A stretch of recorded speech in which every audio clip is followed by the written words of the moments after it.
Hey there and welcome back to another video. In this video I'm gonna show you how you can delete your Spotify listening history very easily.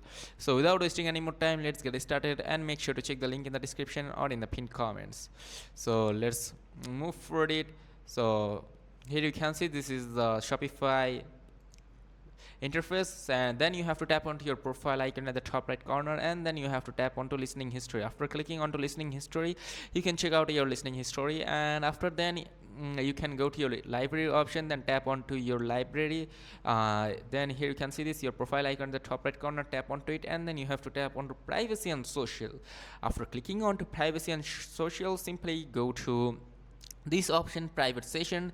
This will temporarily hide your listening activity from your followers. Also, you can turn off your listening activity for future followers, so that if you turn it off, your followers would not know that how to your listening activity, would not know your listening activities. And there's another option that you just have to simply go to storage from here, and then you have to tap on to remove all downloads and clear cache. It will also turn off your recently played history from your followers. So that's it, and if this video is helpful, do not forget to like and subscribe to the channel. Till then, take care, goodbye, see you on to another video. Till then, take care, goodbye.